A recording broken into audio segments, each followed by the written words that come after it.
हमारे प्रधानमंत्री या फिर रक्षा मंत्री जब दिवाली जैसा बड़ा त्योहार मनाने के लिए देश के सैनिकों के पास जाते हैं, इसको काफी सारे लोग भारत के अंदर सिर्फ एक फोटो अपॉर्चुनिटी कहते हैं। लेकिन सवाल यहाँ पर ये उठता है कि अगर अभी के लीडर्स ये फोटो अपॉर्चुनिटी कर रहे हैं तो पिछले प्राइम मिनिस्टर्स और पिछले डिफेंस मिनिस्टर्स को आखिरकार किसने रोका था? दिल्ली में बैठकर पार्टीज करने की जगह वो भी देश के जवानों के साथ त्योहार मना सकते थे। अब जहाँ पर क्रेडिट बनता है वहां पर तो देना पड़ेगा। जिस तरह से प्रधानमंत्री मोदी बाकी सेक्टर्स में रिफॉर्म कर रहे हैं, सेम उसी तरीके से सेना को मजबूत करने के लिए भी प्रधानमंत्री मोदी ने काफी सारे रिफॉर्म्स किए हैं।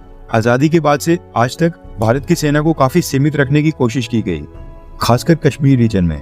लेकिन प्राइम मिनिस्टर बनने के बाद प्रधानमंत्री मोदी ने सेना के ऊपर से काफी सारी रिस्ट्रिक्शंस हटाने का काम किया है। मोदी सरकार ने सेना को लेकर जो रिफॉर्म्स किए, अब उनकी लिस्ट में एक और रिफॉर्म जुड़ गया है, जो कि भारतीय सेना की काफी लंबे समय से मांग थी। दरअसल अभी तक क्या होता था कि सोशल मीडिया साइट्स के ऊपर भारतीय सेना को लेकर अगर किसी अकाउंट से कोई फेक न्यूज फैलाई जाती थी, कोई व्यक्ति भारतीय सेना के खिलाफ झूठे आरोप लगाकर मिस इन्फॉर्मेशन फैलाने की कोशिश करता था या फिर किसी सीक्रेट ऑपरेशन के बारे में कोई जानकारी दे देता था या डेटा लीक कर देता था, तो सोशल मीडिया अकाउंट के ऊपर कार्रवाई करने के लिए भारतीय सेना की खुद के पास कोई भी पावर्स नहीं थी। एंड आपको पता है कि आजकल मॉडर्न वॉरफेयर का जमाना है। युद्ध का आधे से ज्यादा नैरेटिव बिल्डिंग व्हाट्सएप, ट्विटर या फेसबुक जैसी सोशल मीडिया साइट्स के ऊपर ही हो जाता है। एक फेक न्यूज या फिर गलत इन्फॉर्मेशन सोसाइटी में आग की तरह फैल जाती है। ऐसे में कौन सोशल मीडिया के ऊपर भारत की सेना को लेकर क्या पोस्ट कर रहा है, कौन सा डेटा लीक कर रहा है या फिर क्या मिस इन्फॉर्मेशन फैलाई जा रही है, इसको कंट्रोल करना भी काफी इंपॉर्टेंट हो जाता है। वो भी तब जब कश्मीर में लगातार आतंकी हमले हो रहे हैं। चाइना और पाकिस्तान की तरफ से टू फ्रंट वॉर का खतरा भारत के ऊपर चरम के ऊपर है। ऐसे में जब भी भारतीय सेना की साइबर विंग या फिर स्ट्रेटेजिक कम्युनिकेशन डिपार्टमेंट को किसी भी अकाउंट के ऊपर कोई एक्शन लेना होता है, अनलॉफुल एक्टिविटी के लिए किसी पोस्ट को डिलीट या अकाउंट को ब्लॉक करना होता है, तो सेना भारत सरकार की ministry of electronics and information technology department के पास रिक्वेस्ट भेजती है। उसके बाद भारतीय सरकार की इंफॉर्मेशन मिनिस्ट्री कॉन्टैक्ट करती है ट्विटर, फेसबुक या व्हाट्सएप जैसी सोशल मीडिया साइट्स के इंटरमीडिएटर्स को। उनको कहा जाता है कि वो पोस्ट डिलीट की जाए या फिर अकाउंट को ब्लॉक किया जाए। लेकिन अब न्यूज निकल कर आ रही है कि भारत सरकार ने ये पावर्स डायरेक्ट रूप से भारतीय सेना को ही दे दी हैं। रेफरेंस के लिए आपकी स्क्रीन के ऊपर आर्टिकल का स्क्रीनशॉट है।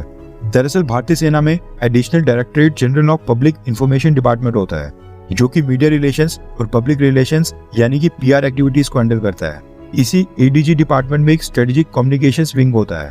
इस विंग को ये पावर्स दे दी गई है कि ये बिना इंफॉर्मेशन टेक्नोलॉजी मिनिस्ट्री को कॉन्टैक्ट किए डायरेक्ट रूप से सोशल मीडिया साइट्स के इंटरमीडिएटर्स को कॉन्टैक्ट करके किसी भी पोस्ट को डाउन करने या अकाउंट को ब्लॉक करने की डायरेक्शंस दे सकते हैं।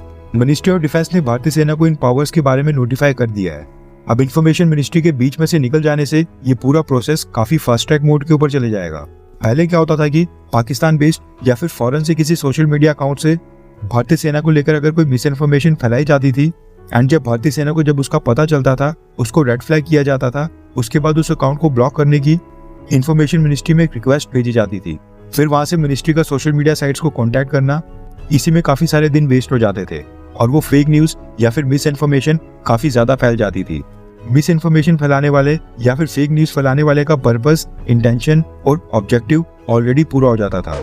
उसके बाद फिर उसके ऊपर कार्रवाई हो भी या फिर ब्लॉक कर दिया जाए, उसका क्या ही फायदा, क्योंकि उसकी वो पोस्ट, वीडियो या फिर टेक्स्ट पहले ही काफी ज्यादा वायरल हो जाता था। इसलिए भारतीय सेना लगातार मांग कर रही थी कि उनको डायरेक्ट पावर्स दी जाएं, जो कि अब मोदी सरकार ने दे दी है।